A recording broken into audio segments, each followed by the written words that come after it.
Jung's most unsettling finding wasn't about anger control. It concerned people who never explode and why that resistance makes them psychologically unreachable.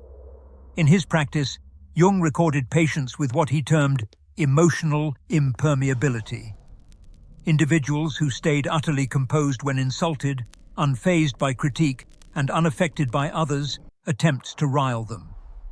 They took nothing personally, never moved into defense, and seemed immune to the emotional triggers steering everyone else. Jung called it disturbing because these people weren't repressing feelings or pretending detachment.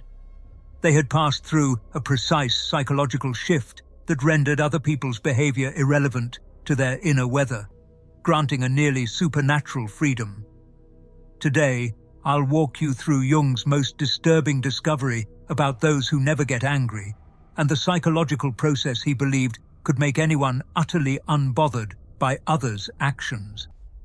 The case that revealed this began with a patient Jung described privately. A prosperous businessman came in 1919, not suffering. Others were. This businessman, let's call him Heinrich, had assembled a steel empire in post-war Germany. Yet his employees were frightened of him, not because he was harsh or violent, but because nothing could provoke him. Insults glanced off. Criticism sparked curiosity rather than defense. Betrayal intrigued him more than it wounded. His wife brought him to Jung, convinced something was wrong. "Doctor," she said, "my husband never gets upset about anything. Yesterday, I told him I'd had an affair for 6 months. He asked me 3 questions. Was I happy? Did I need anything from him? And whether I wished to continue our marriage or end it." But here's what Jung found that changed everything. Heinrich wasn't numb. He wasn't stuffing anything down. He had learned to regard his triggers as mirrors, reflecting parts of himself he had not fully seen. Jung named this the shadow mirror effect. Every person who angers you shows you your own unconscious. The rude co-worker who dismisses your ideas reflects your fear of inadequacy. The friend who's always late mirrors your need for control. The relative who criticizes your choices illuminates your own self-doubt. Heinrich had internalized this principle after a devastating business treachery 3 years earlier. His closest partner had stolen his biggest client and nearly leveled the company. But instead of retaliating, Heinrich asked himself a single question. What part of me is this person reflecting? The answer stunned him. His partner's greed reflected Heinrich's suppressed fear of poverty. His partner's dishonesty mirrored Heinrich's habit of hiding true feelings. His partner's betrayal revealed Heinrich's own capacity for selfishness. By facing these shadow elements rather than projecting them outward, Heinrich achieved what Jung called psychological immunity. He could perceive others' behavior as information about them, not assaults on him. Jung documented the process as the shadow integration protocol with 3 questions for triggers. When someone sets you off, instead of reacting, you ask, what trait in this person am I judging most harshly? Where do I display this same trait even in small ways? What is this trigger trying to teach me about myself? Let me show you how it works. Sarah, a marketing manager, felt constantly set off by her colleague Tom's interruptions in meetings. Using Jung's method, she asked, what am I judging in Tom? His hunger for attention. Where do I do this? She realized she often dominated conversations when feeling insecure. What was this teaching her? That her anger at Tom was frustration with her own attention-seeking behavior.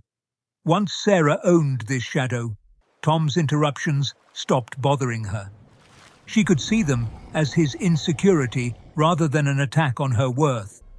That's the power of the shadow mirror. It converts triggers into teachers, and that conversion opens the door to something stranger.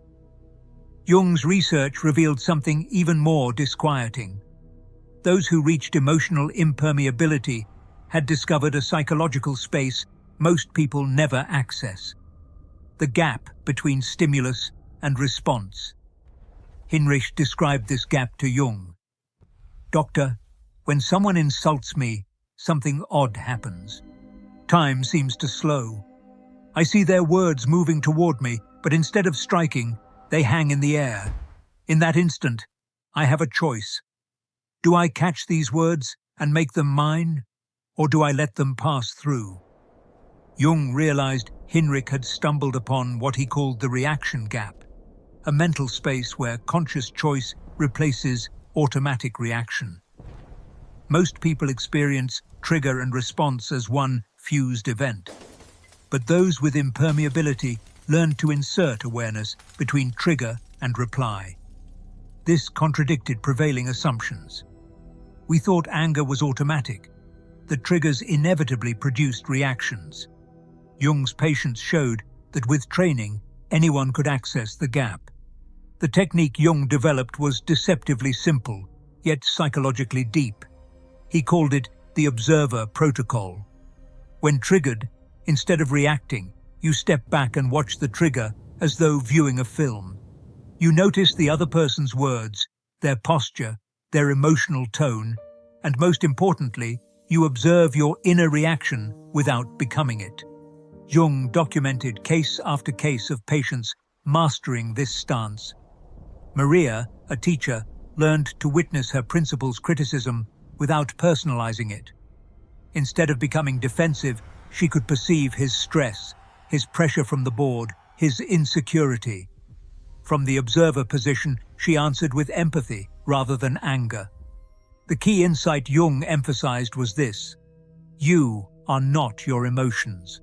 You are the awareness observing them. When someone stirs anger in you, that anger is information, not identity. You can act on it, examine it, or let it pass. Heinrich mastered this until he felt transparent. Other people's negativity passed through him like light through glass. He wasn't avoiding or suppressing anything. He was declining to identify with every emotional impulse. But here's what Jung found most unsettling about this capacity. Once people developed it, they often lost interest in the drama consuming most humans. They lost the urge to be right, to win every argument, to prove themselves. This made them extraordinarily powerful, but also isolated from those trapped in reactive loops. The observer protocol requires practice, but Jung found most people could access the reaction gap within weeks of consistent use. The method involves 3 steps. Pause when triggered and take a deliberate breath. Observe the trigger and your response without judgment. Choose your action based on your values, not your impulses. This isn't about becoming numb or detached. It's about becoming the author of your responses rather than the casualty of your reactions. Jung's inquiry into emotional impermeability revealed another unsettling pattern. People who never erupted had built what he called boundary fortresses around their inner space. Unlike physical walls, these were invisible gates deciding what could and couldn't influence their inner state. Heinrich explained his boundary fortress to Jung. "Doctor, I learned that people can disturb my peace only with my permission. Their words, their actions, their emotions, these are external events.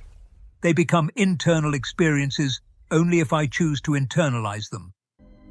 This concept transformed Jung's understanding. Most people, he concluded, had fully permeable psychological borders. They absorbed others' emotions, adopted their stress, and allowed external events to dictate internal weather. But those with impermeability had learned to construct selective barriers. Jung documented 3 psychological boundaries his immune patients had formed: the relevance filter, the ownership boundary, and the identity fortress. Together, they created a disciplined inner ecology, responsive yet not absorbent. The first was the relevance filter. They trained themselves to absorb only information that served growth or goals. Everything else was acknowledged but not ingested. The second was the ownership boundary. They could separate their feelings from others' feelings. When someone raged at them, they recognized it as that person's anger, not their anger about that person's anger. The third was the identity fortress. They cultivated such a stable sense of self that outside criticism couldn't rattle their core. They could hear feedback without hearing a verdict on worth. But Jung uncovered something disturbing about these boundaries. People who developed them often became magnets for those who lacked them. Toxic personalities, energy drainers, and emotionally volatile individuals gravitated toward strong boundaries because they offered the stability chaotic temperaments craved. Heinrich saw this constantly. "Doctor," he told Jung, "since I stopped reacting, people push harder to provoke me. My calm unsettles them more than anger." Jung realized this happened because emotionally reactive people use others' reactions to stabilize their own states. When Heinrich refused to supply that regulation, it forced others to face their instability. The boundary fortress method Jung designed involved three strategic elements. First, the emotional firewall. Before entering a social setting, you choose which emotions you'll experience and which you'll witness but not absorb. Second, response selection. You pre-decide how to handle common triggers. Instead of reacting in the moment, you execute pre-planned responses aligned with your values. Third, the identity anchor. You sustain such a clear sense of who you are that external opinions become data rather than threats to your self-concept. Here's this in action. David, a software engineer, was constantly stressed by a demanding boss. Using Jung's fortress, David set a firewall each morning. He decided to observe his boss's stress, not absorb it. He pre-selected calm replies and anchored identity. Within weeks, David felt untouchable at work. His boss's moods no longer dictated his performance or peace. More strikingly, his boss began treating him with greater respect, as though sensing David's new psychological strength. This was the paradox Jung discovered about boundary fortresses. The stronger your boundaries, the more others honor them. People can sense psychological solidity and often adjust accordingly. But Jung's most disturbing discovery around impermeability involved what he termed projection reversal. His immune patients learned to see through others' attacks to the wounds driving them. Heinrich illustrated this principle in session. A rival had publicly humiliated him, branding him a heartless profiteer who cares nothing for workers. Instead of anger or defense, Heinrich felt curiosity. "Doctor," he said, "the attack told me everything about his psychology, nothing about mine." The accusation of heartlessness revealed his fear of being seen as unfeeling. The profit emphasis signaled financial insecurity. His concern for workers exposed his guilt about his own treatment of employees. Jung realized Heinrich had developed psychological X-ray vision, the capacity to see beneath surface blows to underlying dynamics. When someone attacks you, they're always revealing themselves, not you. This was disturbing because it suggested most human conflict rests on projection. People aren't really fighting each other. They're sparring with their own unresolved material thrown onto other faces. Jung recorded the pattern repeatedly. Critiques of your appearance come from people insecure about their looks. Attacks on your success originate from frustration with their achievements. Judgments of your choices flow from those doubting their own decisions. Here's what Jung found most troubling. Once you perceive projections clearly, it becomes nearly impossible to take attacks personally. Compassion arises for the pain powering others' aggression, and anger no longer sticks to your skin the way it once did. Heinrich described this shift plainly. "Doctor, when someone attacks me now, I see a wounded child lashing out in pain. How can I be angry at a child for crying? Instead, I feel curious about what hurt them and whether I can help." This, Jung discovered, is the ultimate immunity. When others' attacks read as expressions of pain rather than judgments of worth, you become unbothered by their behavior. The projection reversal technique uses 3 diagnostic questions. When someone attacks me, what quality are they targeting? Where might they struggle with this same quality? What pain or fear might be powering this attack? A real example. Lisa, a graphic designer, was devastated when a client called her work completely unprofessional and amateur. Using projection reversal, she asked, "They're attacking my professionalism. Where might they struggle?" She recalled the client admitting imposter feelings. What fear drives this? Exposure. Lisa responded steady, unhooked. But Jung cautioned about a risky side effect of mastering projection reversal. Once you can see through everyone's defenses, sustaining genuine relationships gets harder. You may feel surrounded by injured children rather than equal adults. Heinrich felt this isolation. "Doctor, sometimes I feel like the only adult in a world of hurt kids. I can see pain so clearly that I struggle to take behavior seriously." Jung recognized this as the cost of clarity. Psychological immunity can tilt into detachment from human drama. The solution was learning to witness pain without losing compassion for the sufferer. Jung's next discovery about impermeability was perhaps the most startling. His patients hadn't merely bypassed being triggered. They developed emotional alchemy, the capacity to turn every trigger into psychological gold. Heinrich explained it simply. "Doctor, I no longer see difficult people as problems to avoid. I see teachers delivering the exact lessons I need. The more someone can trigger me, the more valuable they are to my growth." This was a complete reversal of common psychology. Instead of avoiding triggers, Heinrich sought them out as training grounds. Instead of seeing difficult people as enemies, he regarded them as unconscious allies. Jung recognized this as the highest stage of impermeability, turning every external challenge into internal advancement. His immune patients used others' negativity as fuel for their evolution. Heinrich's process was methodical. When triggered, instead of reacting or merely observing, he immediately asked, "What is this person teaching me about me? What weakness are they exposing that I must strengthen? What shadow are they forcing me to face?" Here's what Jung found most disturbing. Individuals at this level become nearly impossible to manipulate, control, or defeat emotionally. They transmute every potential vulnerability into a source of power, reshaping their inner architecture with each encounter. You already sense this truth. External praise cannot inflate you because you don't depend on it. External criticism cannot deflate you because you use it to grow. You can become emotionally invulnerable, not by armor, but through alchemy, turning every challenge into wisdom. This alchemy involved 3 transformations.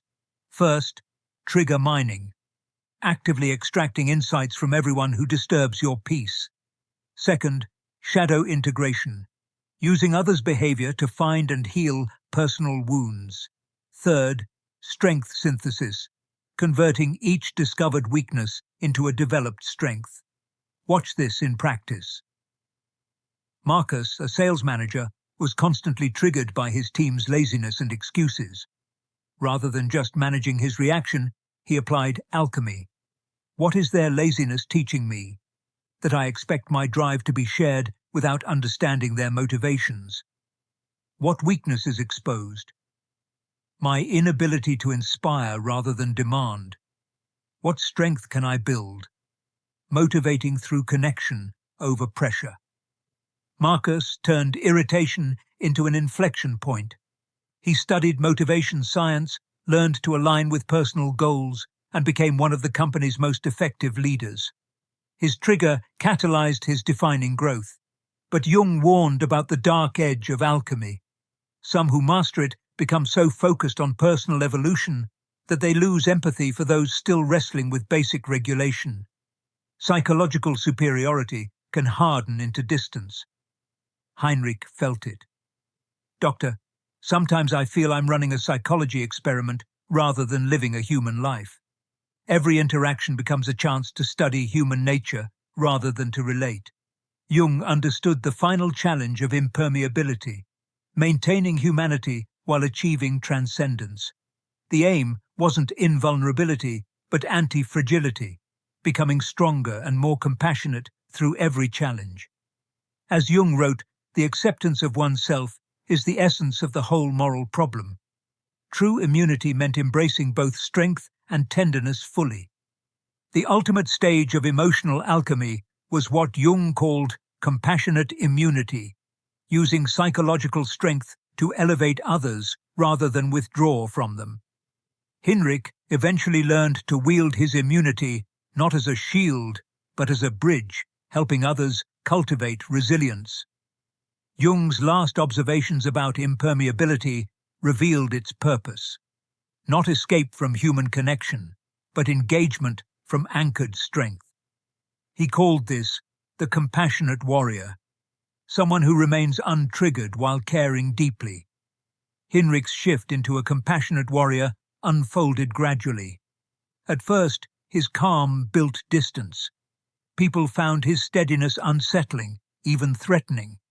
But Jung helped him realize that true immunity includes the ability to make others feel safe and understood. "Doctor," Heinrich reflected, "I realized my immunity was incomplete if it only protected me. True strength creates space for others to feel without judgment while I stay centered. Power that comforts, not power that intimidates." Jung documented how Heinrich learned to use immunity in service. When his wife expressed frustration, instead of standing unmoved, he held space for her feelings without absorbing them. When employees brought problems, he listened fully without taking on their stress. This is the paradox Jung discovered about ultimate immunity. It requires preserving your humanity, not escaping it. The compassionate warrior can feel others' pain without suffering, witness chaos without becoming chaotic, and offer support without depletion. The technique I developed from Jung's notes involved emotional aikido, redirecting the energy of others' emotions to help rather than resist or absorb. When someone brings anger, you channel it towards solutions. When someone brings sadness, you turn it into compassion. When someone brings fear, you alchemize it into wisdom. This practice transforms relationships by converting raw emotion into movement rather than collision, making every exchange an opportunity for healing rather than harm. Heinrich mastered this so completely that people sought him during their worst storms. His presence alone seemed to still the waters. He achieved this not by detachment, but by mastery. Feeling everything, ruled by nothing. Jung's final notes on Heinrich revealed the ultimate secret of emotional impermeability. He has learned to love human mess while remaining untouchable by chaos. This may be psychology's highest achievement: complete vulnerability paired with complete invulnerability. The businessman who couldn't be rattled became Jung's defining case study in human potential. Heinrich proved that emotional immunity isn't coldness or withdrawal. It's becoming so internally sturdy that you can stay warm and connected even amid others' tempests. Jung's disturbing discovery about people who never get angry unveiled a deeper truth about human nature. We are not captives of reaction. With clarity and practice, psychological freedom is not only possible, it's a trainable, repeatable path. Heinrich's path, shadow integration, boundary fortresses, emotional alchemy, and finally compassionate warrior, mapped the complete arc of development Jung believed any person could travel. Today you've learned the techniques Jung recorded privately: the shadow mirror that turns triggers into teachers, the reaction gap that returns choice, the boundary fortress that keeps your inner space sovereign, the projection reversal that sees through attacks, the emotional alchemy that makes growth inevitable, and the compassionate warrior that preserves humanity while securing immunity. Jung's most disturbing discovery wasn't that some never get angry. It was that this ability exposes immense potential dormant in everyone. The question isn't whether you can develop immunity, it's whether you're ready to claim the power Jung proved is yours. Remember Heinrich's final insight: "Doctor, true strength isn't what can't touch you. It's what you can touch without being changed. Your journey begins now. Every trigger teaches. Every difficult person mirrors. Every challenge is alchemy. The only one who can disturb your peace is the you haven't met. Take Jung's disturbing discovery and make it your liberating truth. You can be untouchable. Thanks for watching. See you in the next dimension.